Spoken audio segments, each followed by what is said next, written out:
Some lies are loud enough for everyone to hear. The dangerous ones arrive quietly. A notification, a photograph, a sentence so short it barely seems important, and yet, months later, you realize your entire life changed because you believed it. When Noah Walker met Emma Brooks, he thought he had found the safest place he had ever known. They weren't the couple who fought every weekend. They weren't chasing attention online. Their relationship was ordinary in the best possible way. They laughed over cheap coffee, stayed up too late studying, and spent weekends talking about the future. Friends joked they were already acting like an old married couple. Then, one Thursday night, Noah received a message from an account that had never existed before. It contained only 7 words. Ask Emma what happened last Tuesday night. No explanation, no threat, no demand. Just 7 words. Noah almost deleted it. He wishes he had, because over the next 6 weeks, those anonymous messages would destroy friendships, expose hidden secrets, turn complete strangers into suspects, and convince 2 people deeply in love that they could no longer trust each other. The worst part? The person responsible never asked for money, never asked for revenge, never even wanted Noah. They believed they were saving Emma. Before we continue, tell us where you're watching from in the comments. We love seeing where everyone is joining us from. And if you enjoy psychological mysteries where every clue matters, subscribe now.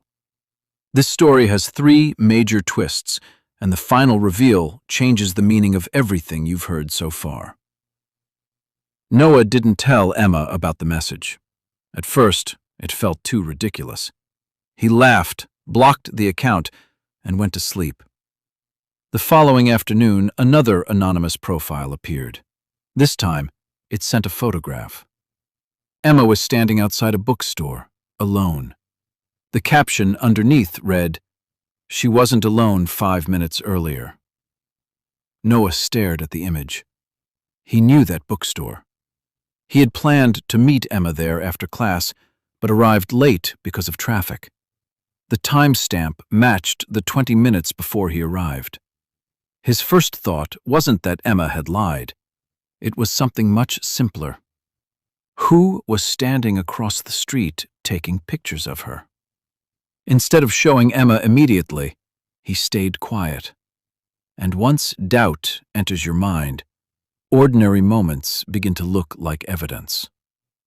The following morning, she handed him his favorite coffee without asking. Nothing about her suggested she was hiding anything, yet the photograph refused to leave Noah's mind. As they walked across campus, he found himself noticing details he had never paid attention to before. Who was she texting? Why did she check her phone so often? Why had she smiled when she looked at that last message? That evening, another anonymous notification appeared. You're asking the wrong person. If Emma wasn't the answer, then who was? Within seconds, the anonymous profile disappeared, deleting itself entirely. The next day, Noah visited the bookstore. The cashier couldn't help, but an elderly employee quietly stopped him. I remember her. She wasn't alone. It was an older woman. They stood outside talking for a few minutes. Then they walked in together. A wave of relief washed over Noah. An older woman. That couldn't be a secret boyfriend. He immediately called Emma. Did you meet someone outside the bookstore last Tuesday? Yes, Emma sounded confused. My mom. You never mentioned that. I didn't think it mattered. We just happened to meet there by coincidence. Coincidence. It sounded believable. But before Noah could respond, his phone vibrated again. Another anonymous account. Another message. This isn't about where she was. It's about who always knows where she'll be. For the first time, Noah stopped looking at Emma and started looking at everyone around her. He spoke to Emma's best friend, Lily. Lily laughed off his questions, but within 2 minutes of leaving her, a new message arrived. You've already spoken to the wrong person. Someone knew exactly who he had been talking to. Then came Ethan Carter, Emma's former high school boyfriend. Noah ran into him at a grocery store by accident. The conversation was normal until Ethan casually dropped a hint. I hope things work out between you two. College relationships can be difficult. Noah couldn't let it go. Why had Ethan assumed something was wrong? Had Emma told him? Or had someone else? That night, another message appeared. You finally found someone who knows more than you think. Driven by paranoia, Noah spent an entire day following Ethan. He watched him leave work, stop for coffee, visit his sister, and drive home. Nothing unusual, nothing suspicious. He felt completely foolish. As he started driving home, his phone vibrated. You've been watching the wrong person all day. Whoever was sending the messages hadn't guessed what he was doing. They knew. For the first time, Noah stopped wondering who was sending the messages. He started wondering who was watching him. The following morning, Noah stopped trying to solve the mystery alone. He told Emma everything. Every message, every photograph, every suspicion. When he finally finished, Emma remained silent for a long moment before asking quietly, "Why didn't you tell me sooner?" Noah looked down. "I thought I was protecting you." Emma nodded slowly. "And look what it did to us." From that moment on, they agreed on one rule: no more secrets. If another message arrived, they would read it together. Whoever was behind the messages seemed to notice. The tone suddenly changed. It wasn't mysterious anymore. It was personal. You think working together will save you. It won't. They began tracking patterns in a small notebook, and the notebook revealed a terrifying truth. The anonymous messages never arrived first. They always arrived after someone else learned their plans. The sender wasn't following them. The sender was receiving information. They wrote down every person who knew their schedule: friends, classmates, professors, neighbors, family. Then Emma stopped writing. She looked at one name. She didn't have to say it. Diane Brooks. Her mother. They decided to test it. They created a fake plan, telling Diane only that they were going to look at a non-existent apartment across the city on Saturday afternoon. No one else knew. At exactly 8:43 that night, Noah's phone vibrated. I hope the apartment has enough space, because Trust won't be moving in with you. Only one person had heard about the apartment: her mother. The next afternoon, Emma visited Diane alone. While Diane stepped outside to answer a buzzing phone, Emma noticed Diane's laptop left open on the dining table. A browser window displayed several newly created disposable email addresses, and a live notification flashed in the corner. New account successfully created. Emma took a photograph of the screen and left before Diane returned. When she showed Noah, the digital trail was complete. The anonymous accounts matched the timing, but they still needed certainty. The next evening, Noah and Emma stood outside Diane's front door. When Diane opened it, she wore her familiar warm smile. "You two look serious," she said softly. "Come in." Emma placed her phone on the coffee table. One by one, she laid out the evidence. The screenshots of the disposable email addresses, the photographs taken outside the bookstore, the notebook filled with timestamps that proved every trap had been set from the inside. Diane looked at each item carefully. She didn't gasp. She didn't drop her gaze.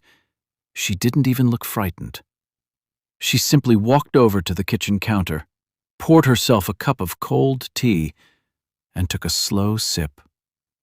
When she finally turned back to them, her eyes weren't filled with guilt. They were filled with pity. "You spent weeks hunting for a monster," Diane whispered, her voice dangerously calm, "when all I was doing was checking your expiration date." Noah stepped forward, his voice shaking. "What are you talking about?" Diane didn't look at Noah. She looked straight at her daughter. "Every man you've ever dated, Emma, I knew who he was before you did. I saw the way Ethan looked at you when you were weak. I saw the way you softened, the way you let your guard down, the way you started planning a future with someone who didn't deserve the ground you walk on." "You tormented us!" Emma's voice cracked, tears finally spilling over. "You sent those messages. You tried to make us destroy each other." "I didn't try," Diane corrected softly, stepping closer. "I succeeded in showing you how fragile you both are. Do you really think Noah was going to protect you when things got dark? The second a stranger whispered doubt into his ear, he didn't come to you. He followed a ghost. He doubted your loyalty. He watched you. He spied on you." Diane paused, letting the silence crush the air out of the room. "I was never trying to separate you, Emma. I was testing him. And he failed every single test." Noah felt a cold wave wash over him. "That makes no sense. Why go to these extremes?" Diane smiled. It was a warm, loving smile, which made it terrifying. "Because love doesn't survive on trust, Noah. Trust is naive. True love survives when you know every single flaw, every secret, every paranoid thought hiding in the dark." Diane reached out and gently touched Emma's trembling hand. "I broke your relationship to prove a point. If you two couldn't survive a few anonymous texts from a stranger, you certainly wouldn't survive the real world. And the best part?" Diane stepped back toward the hallway, her shadow stretching across the floor. "I haven't stopped the timer yet." Emma stared at her mother, a sudden, horrifying realization hitting her chest. "What do you mean?" Before Diane answered, both of their phones buzzed simultaneously in unison. Noah slowly pulled his phone from his pocket. The screen lit up with a brand new notification from an account that shouldn't exist anymore.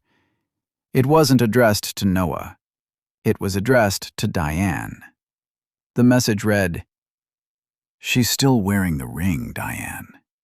You missed one." Noah dropped his phone onto the hardwood floor. He and Emma stared at each other in absolute horror. Because Diane wasn't looking at her phone. Diane was standing in the hallway, looking at them with a wide, unblinking smile, as her own phone lit up with a notification she hadn't sent. Someone else was watching them, and they had been inside the house the entire time. Before we let you go, drop a comment below. Who do you think sent that final message? And if you want to unravel more dark psychological mysteries with us next week, hit that subscribe button right now. Thanks for watching, and stay safe out there.